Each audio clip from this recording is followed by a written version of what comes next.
Alright, what's up everybody? It's Alex here, and we are back with another deep dive into Absolute Superman from Heroic Elite Comics. And let me tell you guys, this comic is hitting different in all the right ways. Before we get into today's breakdown, if you're just joining us and need to get caught up on everything that's happened so far in this wild new take on the Man of Steel, make sure you click that playlist at the end of this video where I've got all the previous issues covered. But for those who just need a quick refresher, here's the deal. We still don't know a whole lot about this version of Superman's backstory. The basics are familiar. Krypton went boom like it always does in the Superman mythos, and somehow little Kal-El made it to Earth. But all the specific details about how exactly that went down, those are being revealed slowly and deliberately, which is honestly making this one of the most intriguing Superman origin stories in years. This issue picks up right where we left off last time, and one of the coolest things about this take on Superman is how different his power level is from what we're used to seeing in modern comics. This isn't the godlike being who can sneeze away solar systems. No, this feels much more like Golden Age Superman, where he's more powerful than a locomotive, able to leap tall buildings in a single bound, but not completely invincible. There's something really refreshing about seeing Superman actually struggle against his opponents, where every fight feels dangerous and you're never quite sure if he's going to make it out okay. It brings back that sense of tension that's been missing from a lot of modern Superman stories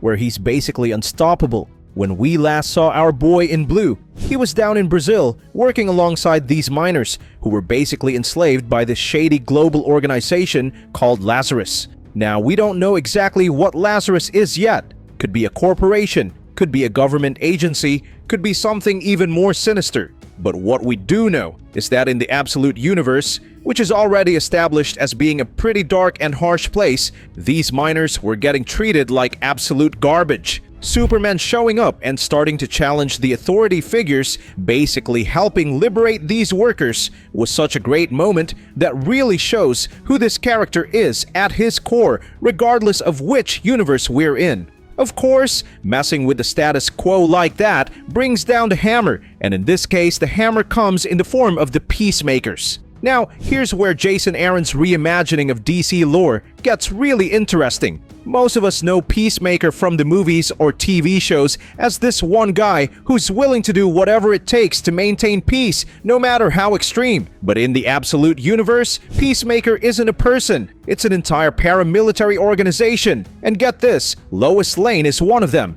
That's right, this version of Lois isn't the star reporter we all know and love.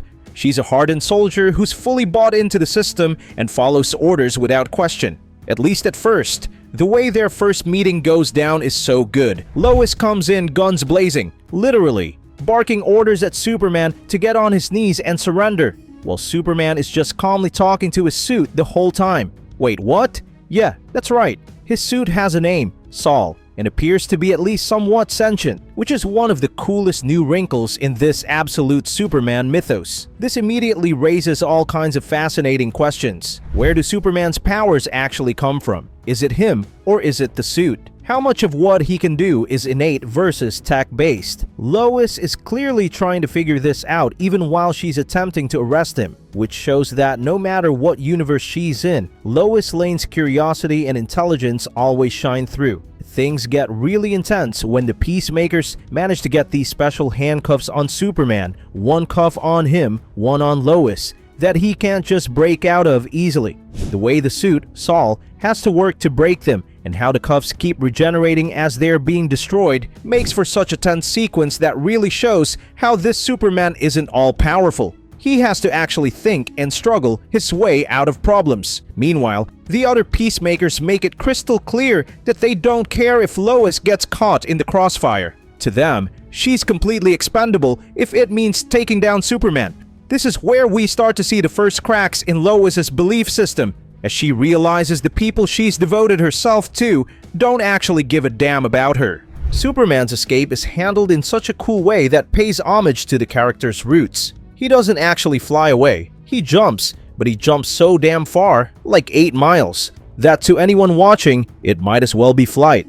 But before he takes off, he makes sure to protect Lois by encasing her in this red dust substance that seems to be related to his suit's technology. showing that even when she's trying to arrest him, he's still looking out for her. Meanwhile, the Peacemakers' response is absolutely chilling. They just casually authorize the use of chemical weapons, which in our world are banned by the Geneva Convention, by the way, with zero regard for the innocent people in the nearby town. Seeing this blatant disregard for human life is what really starts turning Lois against the organization she's been serving. The conversation between Lois and Superman after this is some of the best writing in the issue. Superman points out the absurdity of him saving her life multiple times only for her to still want to arrest him, while Lois falls back on her training with this robotic "you endangered lives by escaping lawful custody" response. But then Superman drops this line about your planet, and you can practically see the light bulb go off over Lois's head. Wait, this guy's an alien? Their whole back and forth has this great tension where Superman is calling out all the flaws in her system while Lois is still mentally trapped by her indoctrination. But you can see her starting to question everything. What's really brilliant is how Lois's after-action report becomes this vehicle for showing her changing perspective. She notes how Superman shifts between this awkward, almost shy demeanor and a commanding leader presence depending on the situation, and crucially realizes that while his suit is clearly advanced alien technology, the power is coming from him, not the suit. Then when she discovers the Brainiac AI is editing her report to fit their preferred narrative, that's the final straw that breaks her faith in the system entirely. The flashbacks to Krypton give us such a fresh take on Superman's origin. Instead of being elite scientists, Jor-El and Lara are just regular farmers who happen to discover their planet was doomed. Their decision to basically steal materials to build an escape pod for their son makes them so much more relatable than the usual aristocratic Kryptonian scientists we see.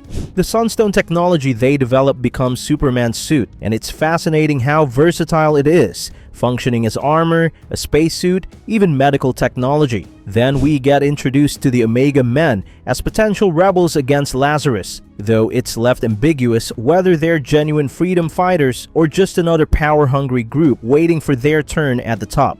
But the real gut punch comes at the end, when we see the Peacemakers coldly execute civilians who wouldn't give up information about Superman, really driving home how brutal this world is and why Superman's presence is so necessary. What makes Absolute Superman work so well isn't just that it's darker. It's that it uses that darkness to explore really compelling themes about power control and what it means to be a hero in a broken system. This Superman isn't fighting monsters or alien invaders. He's fighting against entire oppressive systems and the people who uphold them. And Lois's journey from true believer to someone who questions authority is one of the most compelling character arcs I've seen in comics recently. At the end of the day, while I'll always love classic Superman, there's something really special about this fresh take that still feels true to the core of who Superman is while giving us something completely new. But what do you guys think? Are you digging this version of Superman, or do you prefer the more traditional take? Let me know in the comments below, and don't forget to like and subscribe if you're enjoying these deep dives into the Absolute Universe. Catch you all in the next one.